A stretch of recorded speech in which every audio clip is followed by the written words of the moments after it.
go, because you know what I came here to do. I don't get paid for overtime. I'm here to fight. Now, folks, if you'll just gather around a little closer now. Come right in a little closer. That's it. That's fine, folks. But as long as I'm standing, you know, and when I boxing was working, and then when I realised that I couldn't kind of keep him off boxing, I just thought, you know what, let's just swing it out. And Hitchens Richardson has been telling us on Twitter that he's aware of the criticism that he could be a little too overcautious and needs to be more fan friendly. But when I watch fights like Darren TETLEY versus Stevie McKenna at the York Hall, and the way they were both prepared to take how many shots it took to land their own.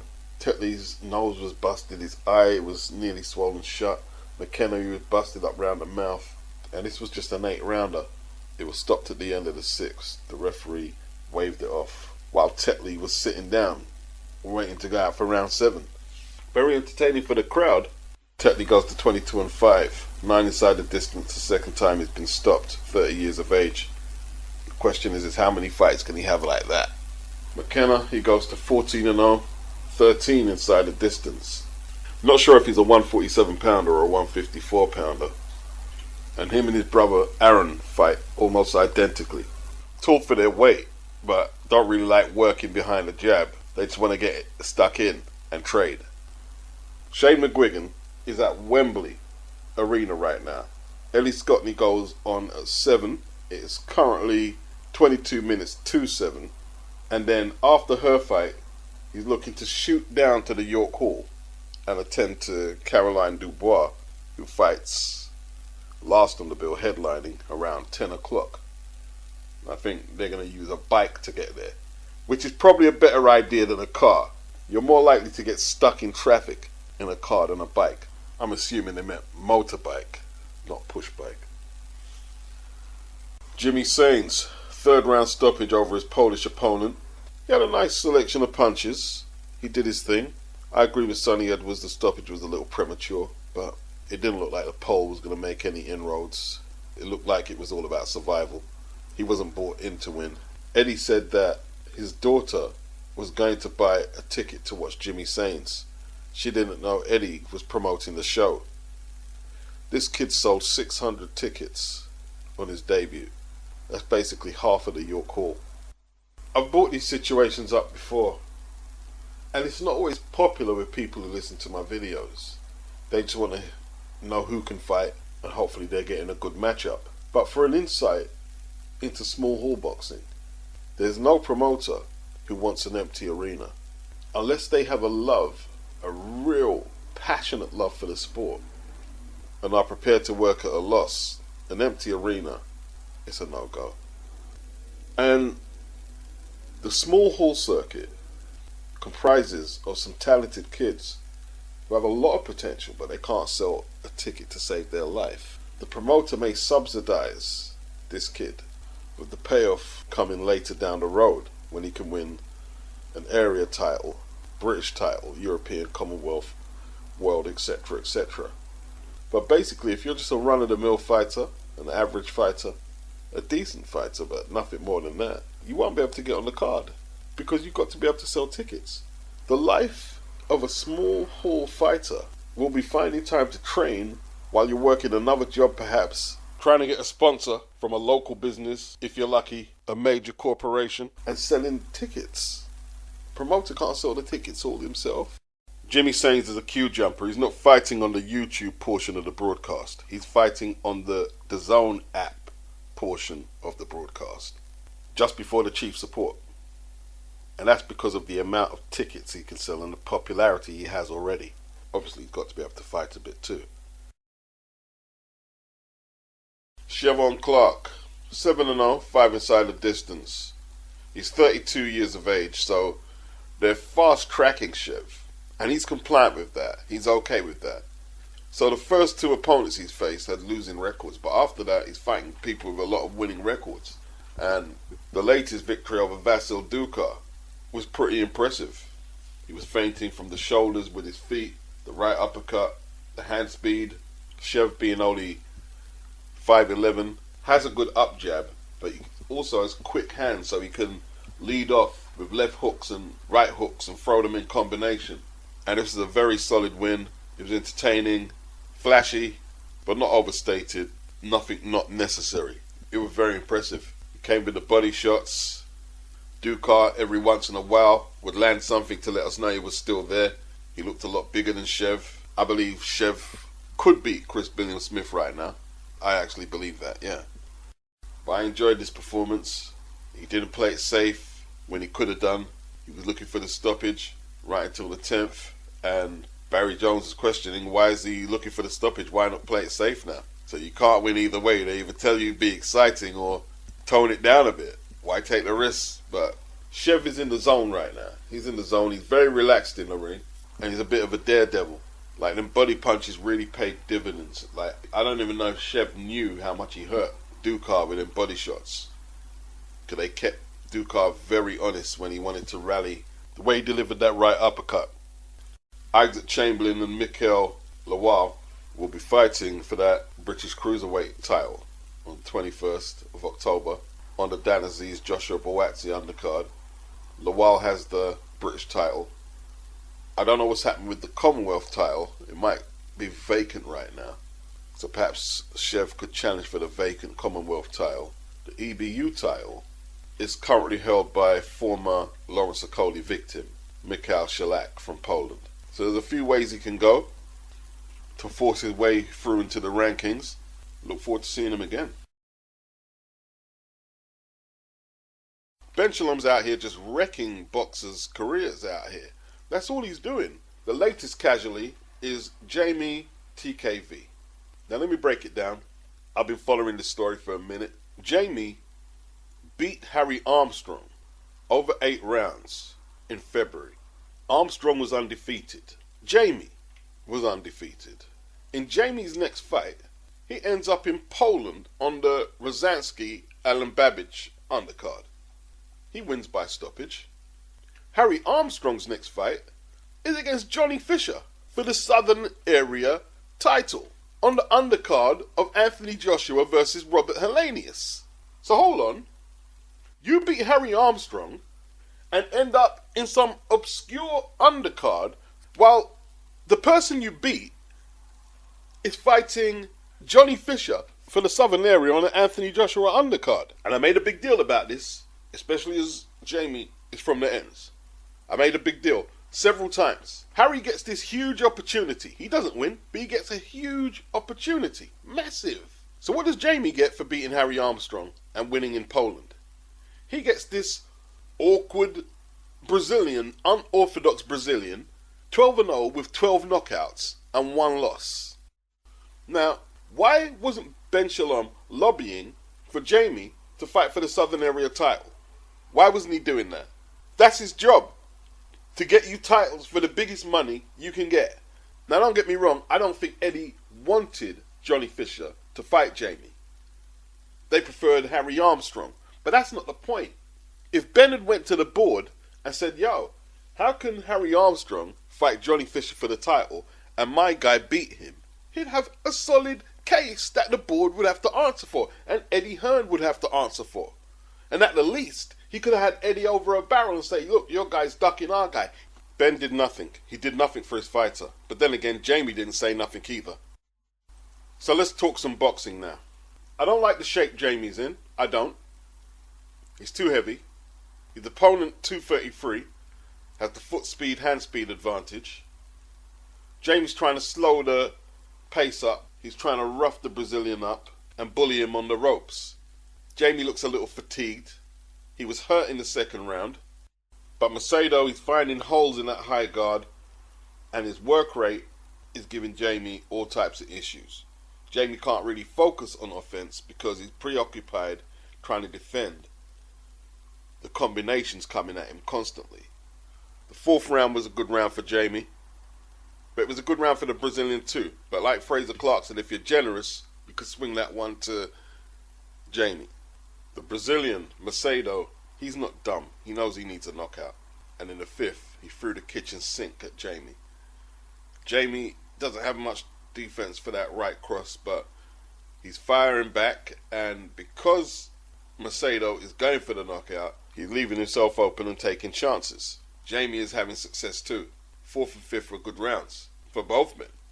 Jamie's fatiguing, but he mustn't forget to move to his right. He needs to avoid that right cross. In the 6th, he lands a big overhand right himself. And like I said, that right cross, he was too open for it. Macedo lands a clean right cross and opens a nasty cut on the left eyebrow of Jamie. And Jamie turns away from the action. That would warrant an automatic stoppage, and the fight is over. It is over. Technical knockout in the 6th round. Horrible looking cut. And his unbeaten record's gone. I tell you what, the Brazilian ain't going to be Johnny Fisher's next opponent. You know what I mean? I don't think Ben done any scouting report or anything. I'm not even necessarily saying Jamie would have beat Johnny Fisher. It's not the point though, is it? He should have been on that big stage challenging for a belt. And if these boxer fighters can't see a pattern that opportunities are opening up to take on matchroom fighters, good opportunities for titles, and they're not taking them, and who's encouraging or influencing that decision? I mean, Dan Aziz and Joshua Buatsi are going to fight soon, and they're talking about the winner is going to fight Anthony Yarde. Anthony Yarde. Eddie's offered both of them chances to fight Dimitri Bivol, but these guys are playing domestic tennis amongst each other. They even offered Anthony Yarde the fight. You know, who's managing Jamie? You're taking on this obscure Brazilian with 12 knockouts in 12 fights. Fraser Clarke is fighting washed up Dave Allen. Fraser Clarke ain't fighting that Brazilian. And before you say anything in the comment section, if you don't get the matchmaking right in the initial stages of being a prospect and the right advice, your career will be over before it gets off the ground. And he's got bad advice. Nathan QUARLESS, 12 wins, no stoppages, 1 loss, and that 1 loss was to VIDDAL Riley on the York Court card. Nathan did nothing, was in survival mode all throughout. VIDDAL Riley did as he pleased and became English Cruiserweight champion. Not really much to report, it was very one-sided. Nathan too shook to throw punches, too shook to get countered. He took whatever punches were landed pretty well, but I can't give him any more reference than that. VIDDAL done all the things he was supposed to do, doubled up his jab, feinted to try and make openings, controlled the ring when he wanted to take a break behind his jab, and won a lopsided 10-round decision, and he's English Cruiserweight champion. Perhaps VIDDAL Riley and CHEAVON CLARKE could be on the horizon, if Ben Shalom will allow it. You know what I mean? I wanted this platform. I needed to come here and show you. You know what I mean? And you know, Eddie Hearn saying we want to go to America. That's not what I want. I want to have big fights in Australia. I want to fight in Gosford Stadium, my hometown. I want to rep my home. Jai Opetaia telling Eddie Hearn that's not what he wants. He wants to fight in his hometown. He wants to rep Australia. And there's a lot of boxers like that right now. Before, the goal was to get over to America and prove to the Americans that you could fight. This is what Boxing 24 failed to understand. This is a different time. And DAZN are taking into account the change in demographics of where the power bases are in world boxing. And it's not just DAZN. The next big, massive fight is taking place in Saudi Arabia. Fury versus Usyk. Bigger than Spence versus Crawford. Bigger than Ryan Garcia versus Tank. Location, venue, Saudi Arabia. No Americans contesting the titles. I have a hangout covering the whole fight, so I'm just going to go through this quickly. The 3rd round for Jordan Thompson was a horror movie.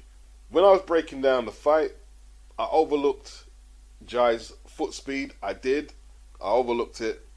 And even when they were warming up, I saw what was coming. Foot speed and hand speed and every other intangible you could think about was all in Jai's favour.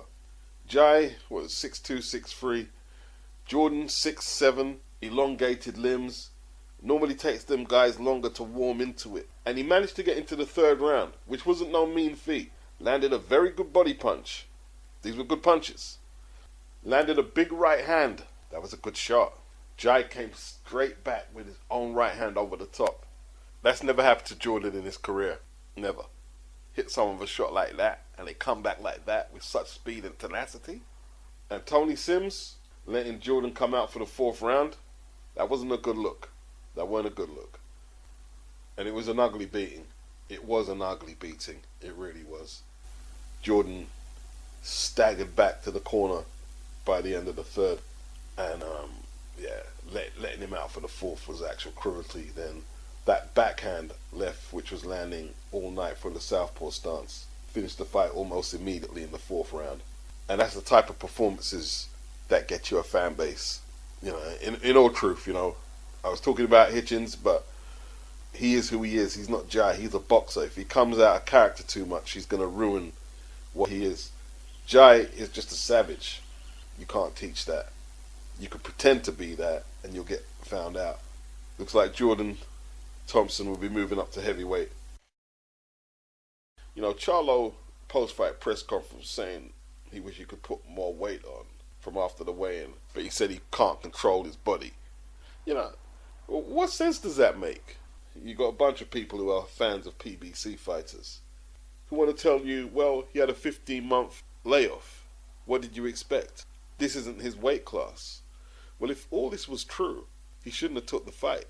But he took the fight, and he didn't show up. Canelo was too comfortable. After Canelo fought John Ryder, he had to put shades on. His eyes were bruised up. And John Ryder was soundly beaten. John Ryder didn't perform better because he's necessarily got more skills than Jermell Charlo. He actually tried to win, and he actually tried to push Canelo. He tried his best to dominate the pocket.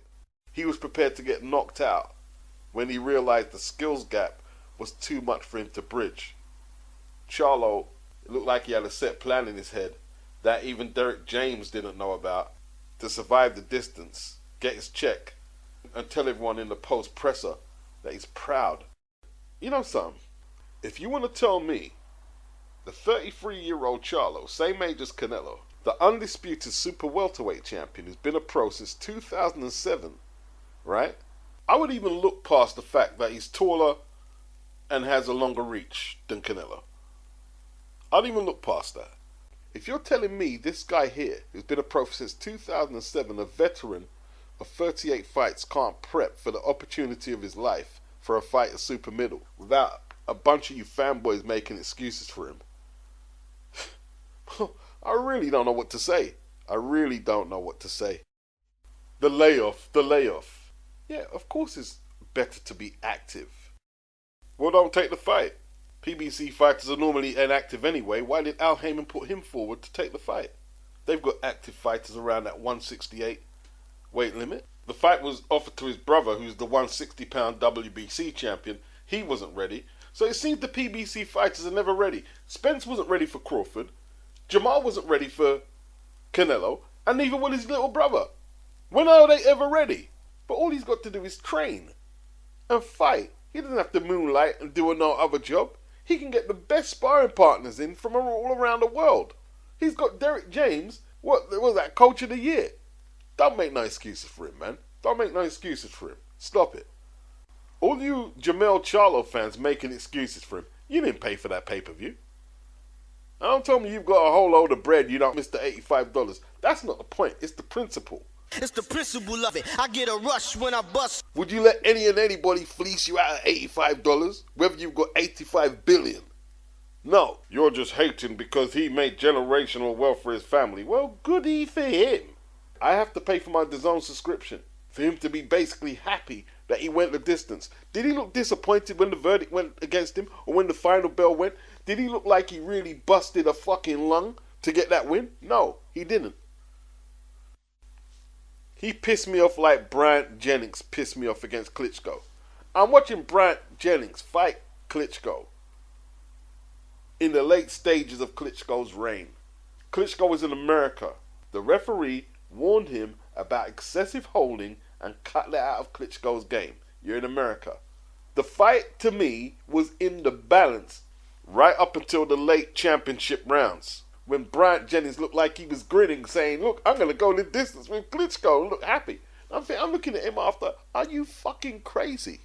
I didn't see Bryant gasping for breath at the end with his eye all puff up because he went all out to try and take a fight that was in the balance. I didn't see that. I was looking at a guy who was happy to go the distance and not get knocked out. And I was just looking at the screen like, really? You could have won that fight. Now, the comparison doesn't make sense when Obviously, Canelo had more in the tank than Klitschko, and the fight was never in the balance. But the argument stands, he didn't try hard enough. Jennings or Charlo didn't try hard enough. And Charlo's talking about going down to 154 to fight Terence Crawford. One of his belts have been stripped. That fight might not be there for you. If Crawford can jump up to 168, he's going to go for it and take on Canelo. Or is he bluffing? We'll see. He can't do any worse than JERMELL. Why is Charlo going to jump back down to 154 at 33 years of age? He can do 168. By the time he has his next fight at 168, his body would have acclimatized to the poundage. He shouldn't be going down no less than 160. And you got to give Canelo the credit, you know. Landed some great body shots. Dominated throughout. The overhand right in the 7th, which led to the knockdown. He believes that nobody can beat this version of Canelo. He looked in great shape, and perhaps Charlo got him on the wrong night. Perhaps he did. But it's hard to say, because Charlo did so little. Charlo's performance, it shone a spotlight, I'm not going to say on boxing, I'm going to say on American boxing, and PBC fighters in particular. Inactive, a little overhyped by the contingency who support the PBC fighters, unable to deliver on the big night. And if you look at boxing in general, he went in there as an undisputed 154 pound champion, 4 belt era 154 pound undisputed champion, and he performed like a also ran. It wasn't a good advert for boxing. And Michael Montero on Twitter is asking, was Jermell Charlo's run at 154 overrated? He beat Tony Harrison, Jason, Rosario and Castano to go undisputed. Neither Harrison, Rosario and Castano have done much after losing to Jermell Charlo. Some will argue that Castano beat Charlo, and he did actually need 2 goes to beat Harrison. And he's asking, how do you rate Jermell Charlo's undisputed run? Great run, mid, or weak? I'm still yet to decide what I'm going to answer. Still got the poll up. And the only reason I'm questioning that now is because of his performance. I'm probably going to say great run, because he beat whoever was in front of him who had a belt and became undisputed. But yeah, people are looking at his undisputed run at 154 in hindsight after that performance. And people are going to be looking at boxing and asking, are the gene pools pretty weak in most of the divisions? Does undisputed carry the same gravitas as it did in the 90s, 80s, 70s and beyond? Because look, when Terence Crawford went undisputed at 140, 4 belt era, great achievement. But there was always perspective on it, and as big as a fan as I was of Bud, I said it's an achievement that will appreciate depending if he's successful at 147, where the stronger competition was, arguably, because no one from the PBC welterweights or the top ranked welterweights have got close to beating Bud. We were led to believe that the PBC welterweights would be a different kettle of fish, but he ran through Sean Porter like he ran through Errol Spence. Most people, aside from extreme Crawford haters, would probably have him running through the likes of Danny Garcia, Keith Thurman, and anyone else you can throw from that side of the street. But he didn't get the chance to run through them because they ran from him. And is he talking about going straight into a Bud fight off the back of that performance there? Bud will beat the crap out of that guy. He'll beat the crap out of him. He will.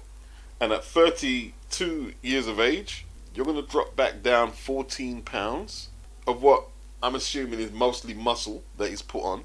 But mind you, don't do a Chris Bird and a Roy Jones late in their careers.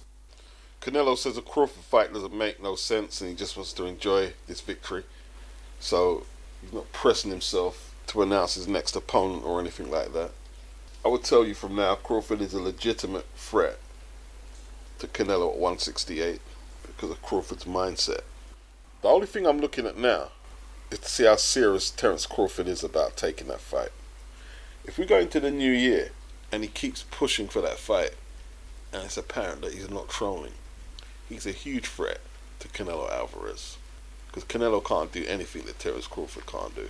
Terence has got longer arms, they're about the same height. I'm not saying it beat Canelo, I'm not saying that. But you can't say we can't consider the match because Bud isn't nailed in to beat somebody. That's crazy. Will it be a competitive fight? That's what I was asking about the fight gone Saturday. Will Jermell Charlo make it competitive? And he flopped. The new year, we'll see what is on the table for Canelo. AJ will have his critics, and no fighter is beyond criticism. But I've heard that he is obsessed with becoming the best heavyweight in the game. He's obsessed with it. And his work ethic right now is off the chisane. So he's still working with Derek James, David KD Ganza, Chief Operating Officer at 258 Management. And he says that Anthony Joshua is currently working with Ben Davison in England before returning to James at the world-class boxing gym in Dallas. Joshua wants to be very active. He's currently ticking over at the Ben Davison Performance Center at the moment. So he's still active, and when he has a fight date, he'll be back in Dallas with Derek James continuing the work. Obviously, there'll be a few boxing pointers between the two, but this is all about AJ's general fitness for the most part. They say Ben is very good at getting people into top condition. And as Boxing Social are saying, training with Ben Davison may give AJ an insight in what is necessary to prepare for Deontay Wilder. I mean, Ben didn't get a chance to show what he could do with Fury in a rematch because John Fury was all over it and basically was a loud voice behind Ben not being able to retain his gig. Can't really have a go at John Fury because Tyson Fury obviously done a job on Wilder in the rematch. Now the question remains, can Shelley Finkel and Eddie Hearn get this Deontay Wilder fight on the road, because it seemed to capitulate on the same day we found that Fury and Usyk was signed. It's still a huge fight. The GAB was the difference. Gassiev did a lot of missing. It was like he was in the wind pissing. Here's the breakdown. Now listen. Now Otto Wallins won the fight on his jab. Gassiev didn't do his homework, had a long camp to prepare for this. Just because you're the shorter man, it doesn't mean you come in there looking for a big payoff shot. Where was his own jab? He threw it, but he didn't stick with it. He needed to double up that left jab as he was trying to make his way in. Let's keep it real. For the most part, he just followed Wallin around the ring. A lot of people were anticipating this fight, and it didn't deliver, did it? Hasn't a British broadcaster picked this up, and the reason is none of them are hot right now. And whatever they had to pay for that fight would have been too much. Murat Gassiev, inactivity, has wrecked his skills, and being at the heavier poundage, although only 29 years of age, I'm not sure if there'll be much improvements or adjustments from here onwards. Just being honest, Murat, being honest. He just plods straight in. From being something at cruiser, he's just a very ordinary heavyweight who has a bit of power. Otto Wallin's right hook is more like a fly swat. He throws it like one. He swats with the right hand. I gave Gassiev one of the early rounds, and I feel bad scoring a lot of the shit to Otto Wallin because they were more flicks than telling punches. And this is pro boxing, in my opinion. I know there's a different interpretation, but it is what it is. I gave Wallin the 6th round. That swat turned into an actual mean right hook. And I don't know if it hurt Gassiev, but it had him stumbled. I thought Gassiev had Wallin stumbled in the 8th from a right hand. And I gave Wallin that round. The 9th, 10th were swing rounds. They looked like Gassiev ran out of gas for the 11th and 12th. Why was it a 12 rounder? Why was it held in Turkey, where it looked like people bought their own furniture, their own seats and tables to watch the fight? I mean, if you're going to hold it in Turkey, at least get an arena and pack it out. Although it could have been a dinner event. Otto Wallin is always asking for fights, and he's a good boxer. Throws quite a few punches. But either Tyson Fury has had a bad day, or he's not all what a lot of people crack him up to be. Because I'm still trying to figure how he gave Fury such a tough night. But upwards and onwards, hopefully he'll get another fringe contender, or maybe someone in the top 10 from one of the sanctioning bodies. See how far he can go. Murat Gassiev He needs a flat-footed, rock'em sock'em opponent to play power slap with him, basically, because he doesn't have the foot speed, the upper body movement not really happening. He doesn't know how to open up these big heavies. This fight gave us an insight to how he'll do against a lot of the heavies who've got long jabs and long reaches and more power than the likes of Wallin. Wallin, 32 years of age. I don't want to write him off. I don't want to write Otto Wallin off. Perhaps the higher ranked fighter he fights, the better he'll look. Perhaps. And there are fighters like that who fight down or up to the level of their opposition.